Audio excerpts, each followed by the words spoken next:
It was supposed to be routine staff restructuring the kind of quiet palace change the public never notices. Then it became breaking news. Edward joins Catherine to block Camilla outright. Not privately, not politely, directly. Because this wasn't about schedules or titles, it was about control. Who controls staff controls access, information, and influence. And when Edward and Catherine step in together, it signals something terrifying. Camilla's reach has grown too far, and the palace is finally fighting back. Before we go deeper into what this really means for the royal family, make sure to subscribe so you don't miss a single update. Because reorganizing staff sounds harmless only to people who don't understand how palaces actually work. In real royal life, staff are the bloodstream. They determine who gets the first call, who hears the whisper before it becomes policy, who gets protected, and who gets isolated without any official punishment ever being announced. Staff are not background, they are power in human form. So when Camilla moves to reorganize, it's not a housekeeping project. It's a power grab disguised as efficiency. And Edward and Catherine blocking it isn't petty resistance. It's an emergency intervention. Catherine stepping in is unprecedented for one reason. It's future-facing authority, not ceremonial presence. She isn't meant to be the person policing internal staffing, at least not publicly. Not directly. When she does it anyway, it means she believes the reshuffle threatens something structural, something that would change her daily reality, her access, her ability to protect her family, and her ability to keep control of her own narrative. Catherine doesn't step into the machine unless the machine has been turned against her. And once that happens, quiet politeness becomes a luxury she can't afford. Edward stepping in is even more explosive because of who he is. Edward isn't known for drama. He's known for discipline, loyalty, and staying inside the lines. So when he joins Catherine, it sends a message the palace cannot ignore. This isn't just Catherine being sensitive. This is the institution's own loyalist saying no. This has gone too far. Family loyalty and institutional discipline rarely align openly.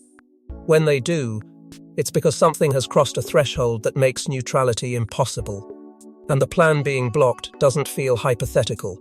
It feels already in motion: lists, replacements, pressure, quiet removals.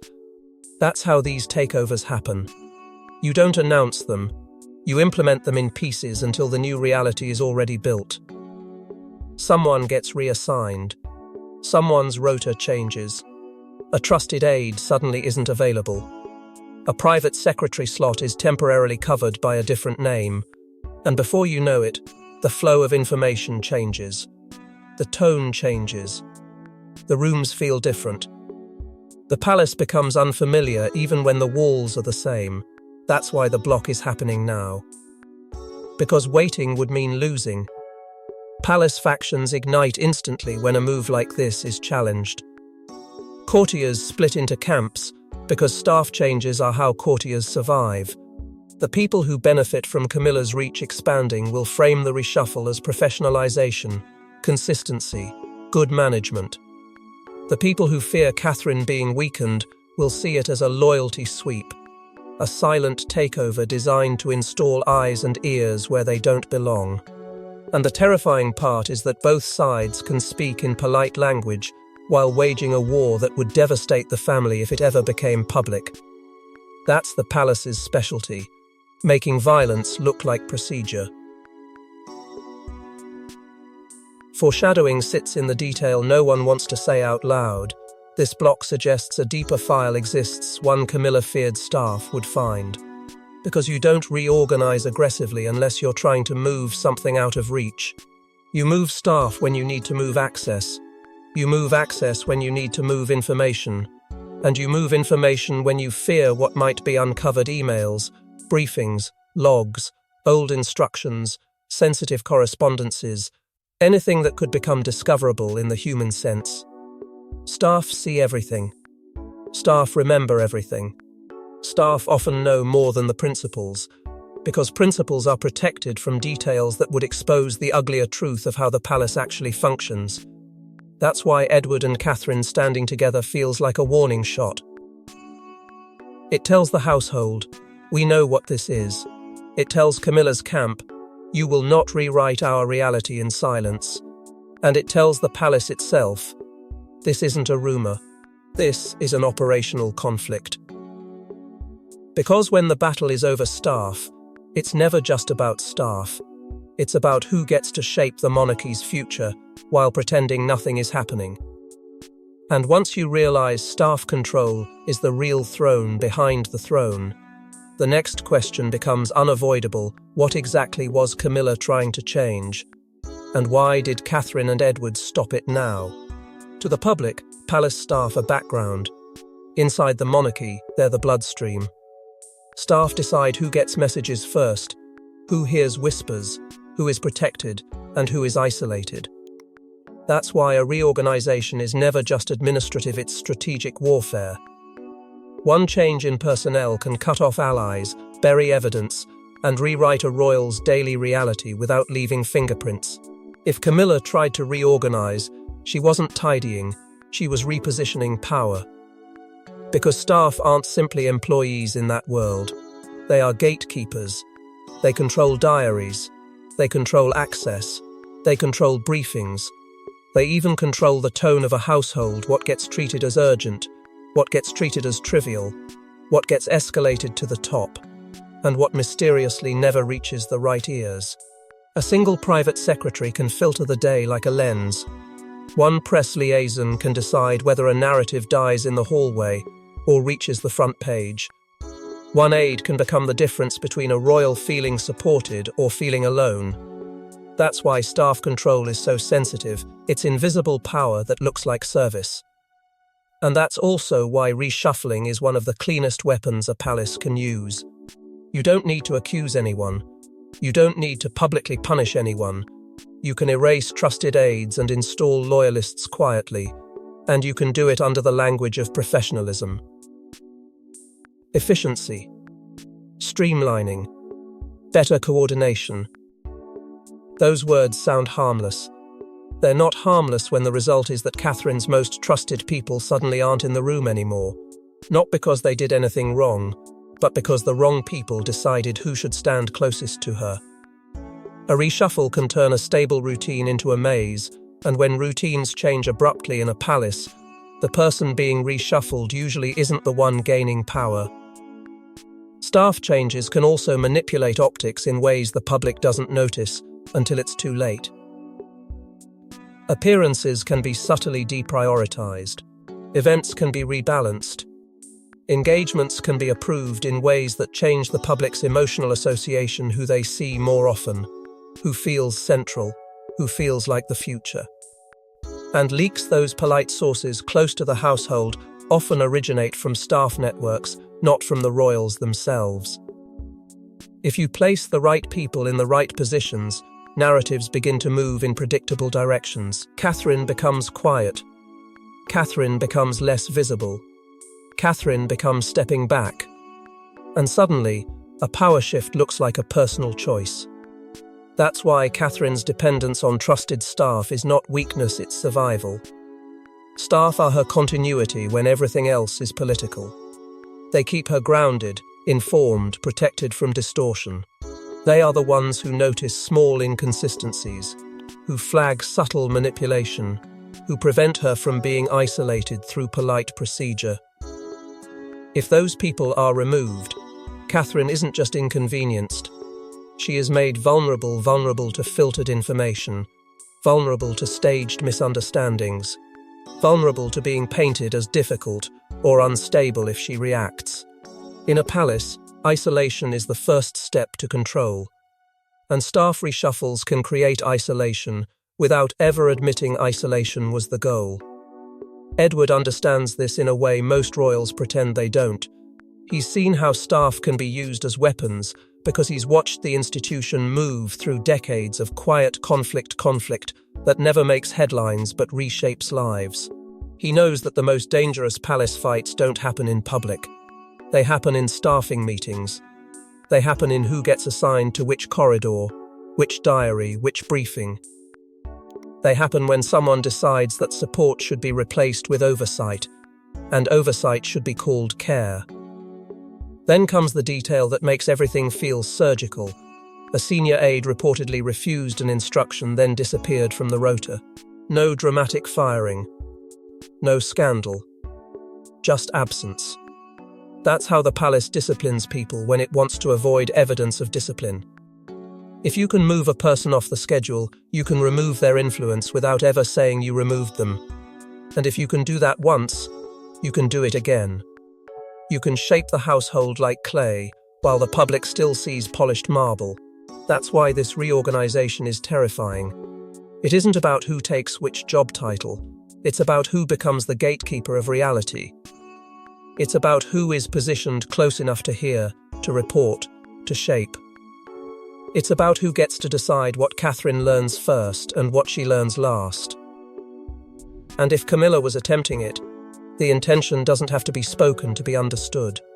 Moving staff is moving power, and moving power is never neutral. And once staff become the battlefield, the next suspicion turns darker. Was Camilla reorganizing to strengthen her position, or to weaken Catherine's? Camilla doesn't need a public fight to win a private war. If the reports are true, her reorganization plan wasn't about efficiency, it was about loyalty. A loyalty sweep disguised as routine management. Remove staff who belong to Catherine's orbit, install personnel who report upward, and rewire the palace so information flows in one direction. That's why Catherine blocks it. Because once your staff changes, your world changes, and the palace becomes a trap you can't name. Because motive matters, and Camilla's motive isn't childish jealousy, it's power anxiety. Catherine's symbolic authority keeps rising, and symbolism in a monarchy is not soft, it's the foundation of the future. If Catherine is viewed as the stabilizer, the calm center, the face people trust, then Camilla's relevance feels threatened in the only way that truly scares palace players, quietly. Not with insults, with replacement. A loyalty sweep is the perfect method because it can be justified with respectable language, professionalism, discipline, consistency. Those words sound like management. In the palace, they can mean elimination. That's why the plan focuses on personnel who belong to Catherine's orbit. Not because they are disloyal in any obvious way, but because they are hers. They are continuity. They are protection. They are the people who know Catherine's rhythms, who can sense when something is off, who can stop manipulation before it becomes normal. Remove them, and you don't need to attack Catherine directly. You simply change the environment around her until she has to operate through unfamiliar hands, unfamiliar briefings, unfamiliar advice. And in that confusion, control becomes easier. Installing trusted eyes and ears near Catherine's daily life is the coldest part, because it turns support into surveillance. A new aide can look like help while quietly reporting upward. A new rota can look routine while strategically placing the wrong people at the wrong times. And then comes the leak strategy, staff positioned to seed narratives about Catherine stepping back, to float soft stories that sound kind but shrink her influence. That's how you win without fighting. You make absence look voluntary. You make reduction look natural. You make the public accept a new reality before anyone realizes a new reality has been created. Foreshadowing tightens with the detail that Camilla's plan includes reassigning one key private secretary slot. That isn't a small administrative tweak. That is the throat of the household, the person who filters information, schedules access, shapes what gets treated as urgent or irrelevant. Reassign that slot, and you don't just rearrange staff, you rearrange truth. And that's why Catherine blocks it. Not to be difficult. Not to be dramatic, because she recognizes that if she loses the people who keep her reality stable, she loses the ability to protect her role without ever being openly attacked. Then the cliffhanger lands, a list exists, names circled, moves scheduled, replacements ready. That detail is terrifying because it means the plan isn't hypothetical. It is operational. It suggests momentum was already building, and momentum in palace politics is half the victory. Once staff start moving, it becomes harder to stop without admitting a war is happening. That's why the block is so direct. Catherine understood that if she waited, she'd be fighting the aftermath instead of stopping the cause. But motive alone isn't enough. The next question is more dangerous. How did Camilla get close enough to move staff in the first place? Here's what makes this scandal feel bigger than Camilla. In a palace, you can't move staff without permission, formal or informal.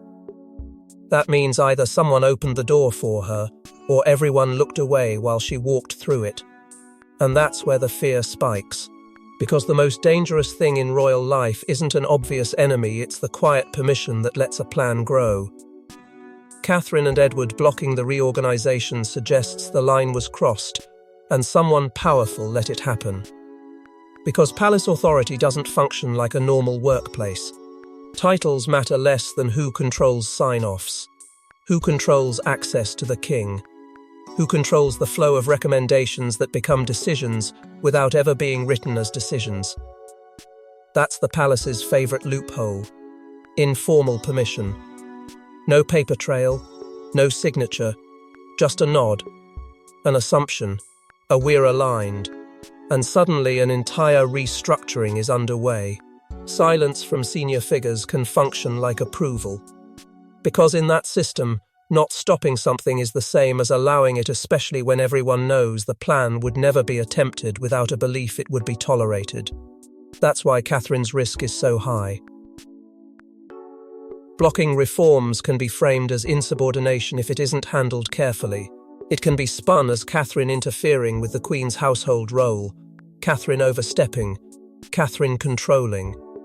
The palace machine can weaponize etiquette and protocol to make the defender look guilty. And that is exactly why Edward matters. Edward's role becomes a shield, family credibility used to legitimize the block. A loyalist standing beside Catherine says, "This isn't a tantrum, it's a safeguard." It makes it harder to paint Catherine as unstable, because the person beside her is known for stability. Then comes the chilling detail that makes the whole thing feel pre-approved. An internal memo allegedly references the reorganization as already agreed in principle. That phrase is a dagger. Because it suggests the decision wasn't meant to be debated, it was meant to be executed. It suggests someone powerful either approved it or allowed others to believe it was approved. And that's why the block is so explosive. It isn't stopping a proposal, it's stopping a process that had already begun to act like law. And when you follow the permission trail, the story turns personal, because it leads straight to the one royal who can't pretend neutrality, Charles. Edward has spent his life avoiding open conflict, loyal, dutiful, careful. That's why his move is so shocking. He doesn't join Catherine unless he believes something is wrong at the core. This wasn't a casual alliance, it was a statement. The staff reshuffle crossed into something darker, something that threatened fairness, legacy, and the future monarchy. And Edward's involvement reveals a terrifying truth. Catherine wasn't fighting alone, she had proof. Because Edward is an institutional loyalist, not a drama seeker. He's the type who normally absorbs discomfort to preserve stability. So when he steps forward, it signals severity. It means he has seen the quiet manipulation up close and recognized it for what it is, not management, but targeting. His emotional trigger isn't gossip or personality clashes, it's the sense that Catherine is being handled through invisible pressure, reduced through procedure, placed in a position where her own household could become hostile without anyone ever saying the words out loud. Edward can tolerate politics. What he can't tolerate is the institution being bent into a tool for intimidation. And the line he won't cross is clear: staff used as surveillance or intimidation. That's where reorganization stops being administrative and starts being predatory. Edward knows how the palace can weaponize proximity, how placing the wrong person in the wrong position can turn daily life into a monitored existence. He's seen how quickly trust can be destroyed when someone's private world becomes a reporting channel. That's why his alliance with Catherine isn't sentimental. It's moral. It's a refusal to let the palace's human infrastructure become a control grid around the person who represents the future. Foreshadowing appears in the way Edward frames it when he speaks privately: staff loyalty can't be demanded, only earned. That sentence is a warning disguised as principle. It tells Camilla's camp that forcing loyalty through reshuffles creates resentment, not discipline. It tells the palace machine that efficiency cannot justify coercion. And it tells Catherine something else entirely. You are not alone in this, and you are not imagining what is happening. The moment Edward joins her, the palace understands Catherine's resistance isn't just symbolic anymore. It's operational, because now the block has institutional weight behind it, not just personal refusal. Then comes the chilling cliffhanger that makes the entire household go still. Edward references what happened last time we ignored this. Old scars, a past incident, a past reshuffle, a past misuse of staff that left damage no one wants reopened. That hint carries threat and history at the same time. It suggests Edward has seen an earlier version of this playbook and knows where it ends. It also suggests Catherine's proof isn't a theory.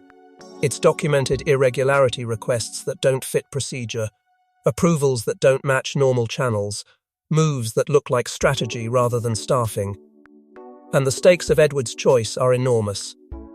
His alliance with Catherine risks an open rift with Camilla's camp, because it turns a household disagreement into a family confrontation. It forces Charles's circle to acknowledge something it would prefer to call routine. It makes neutrality impossible for those who survive by staying silent. And once Edward takes a side, the palace stops treating this like internal housekeeping and starts treating it like a power conflict with consequences. And once Edward steps in, the palace realizes something chilling: Catherine's resistance isn't symbolic anymore. It's operational. Catherine doesn't win fights by shouting. She wins by holding the line until the system has to respect her. Her countermove, according to insiders, wasn't emotional. It was procedural. A protection protocol, refusing new placements, freezing transfers, and forcing any staff changes through a tighter approval funnel. It sounds bureaucratic. But in the palace, bureaucracy is power. And once Catherine weaponizes procedure, Camilla's plan hits a wall it can't politely climb. Because Catherine understands the trick of palace warfare, if you argue on emotion, you look unstable. If you argue on policy, you look responsible. So she uses policy language to avoid appearing personal or vindictive. She doesn't accuse. She enforces process. She turns the palace's own favorite weapon, procedure, into a shield. Freezing the staffing pipeline stops momentum, and momentum is everything in palace coups. A reshuffle succeeds when it moves quickly enough that resistance arrives too late. Catherine's freeze denies that speed. It forces every proposed change into daylight, into review, into questions, into delays. And delays are deadly to covert plans, because covert plans rely on silence and pace. Edward's backing makes the protocol harder to challenge publicly. It gives Catherine legitimacy beyond her role, because now she isn't just protecting her household. She's enforcing institutional stability with another senior royal standing beside her. Foreshadowing deepens when Catherine demands a formal review of duty of care and confidentiality. That language is not accidental. Duty of care implies protection obligations. Confidentiality implies fear of leaks. Together, they suggest the heart of the conflict. Catherine believes the reshuffle wasn't about efficiency, it was about access and information. Then the most dangerous detail emerges. A staffer allegedly hands Catherine a folder of irregular requests. Not feelings, not suspicions, irregularities. That's what turns this into a siege situation. Because if irregular requests exist, the palace is forced to admit there was a plan. Not necessarily in a statement, but internally, where decisions get made. Catherine's move becomes a mirror held up to the machine, and the machine hates mirrors. It prefers shadows. But once Camilla's plan stalls, her next move becomes predictable. She shifts the war from staff to story. When you can't move the staff, you move the headlines. Suddenly the whispers change. Catherine is difficult, overstepping, trying to control the household. It's a clean tactic turned defense into aggression. Because if Catherine looks power-hungry, Camilla looks reasonable. And if Edward looks disloyal, he looks unstable. The palace becomes a PR minefield where every word is planted to make the blockers look like the problem, not the plan. Because the smartest spin doesn't invent a new story, it flips the existing one. Catherine's block is reframed as interference with the Queen's role, as if Catherine is disrespecting tradition instead of protecting the household from manipulation. The language is chosen to sting. Overstepping implies ambition. Controlling implies insecurity. Difficult implies temperament. None of those words require proof, they only require repetition. And repetition is the palace's quiet superpower, because once enough people hear the same framing, they begin to treat it as the background truth. Friendly outlets amplify concerns without needing hard evidence. They don't accuse, they wonder. They don't claim, they hear. They don't publish facts, they publish tone. A source suggests Catherine is tightening her grip. Another hints she's challenging established roles. A third frames the staff freeze as confusing and disruptive. It's not about accuracy, it's about emotional positioning. The goal is to make the public feel uncomfortable with Catherine's resistance, to make them suspect she's the one creating instability so Camilla's original attempt becomes invisible beneath Catherine's response. Edward becomes a target too, because his credibility is what protects Catherine from being painted as isolated. So he's framed as emotional or confused, as if he acted out of personal upset rather than institutional concern. That framing is strategic. If Edward can be weakened, Catherine stands alone. If Catherine stands alone, the palace can pressure her more easily. The manipulation is subtle but cruel.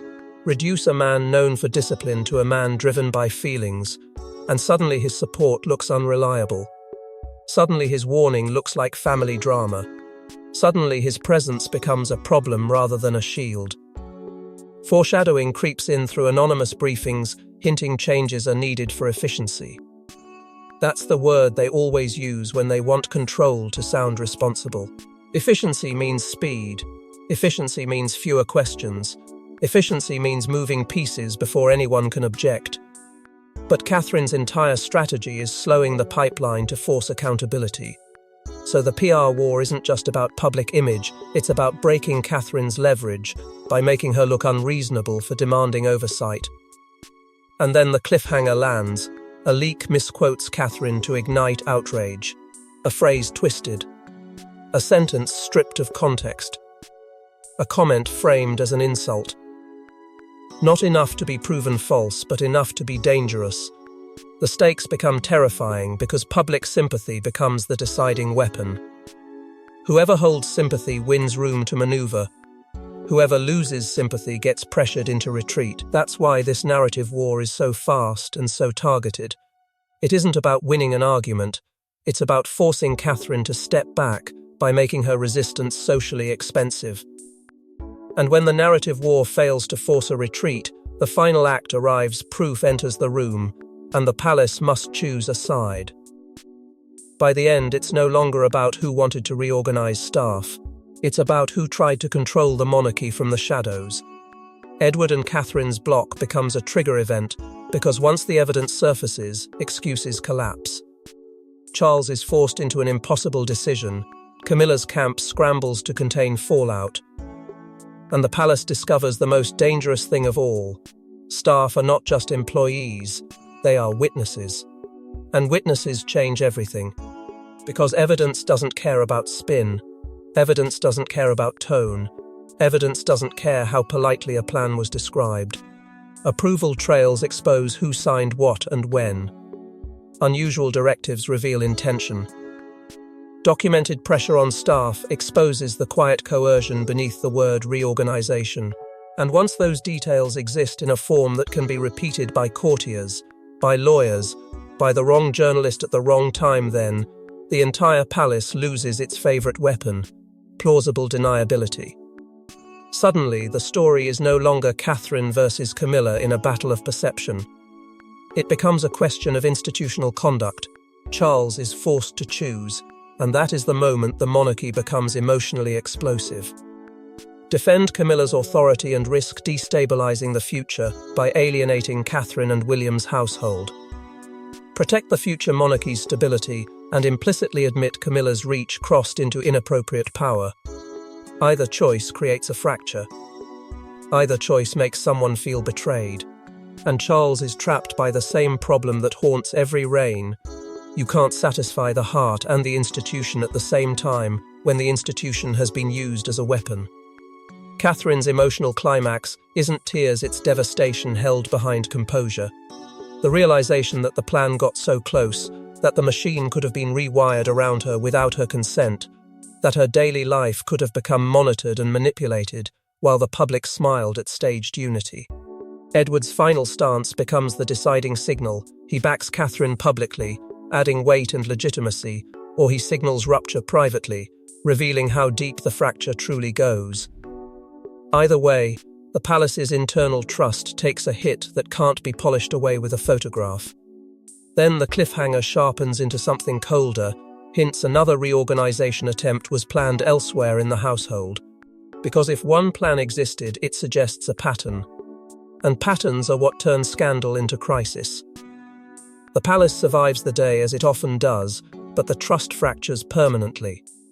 People remember who tried to move the staff, who allowed it, who blocked it, who spun it, who lied about it. And once staff become witnesses, the palace can no longer pretend the truth lives only in the heads of royals.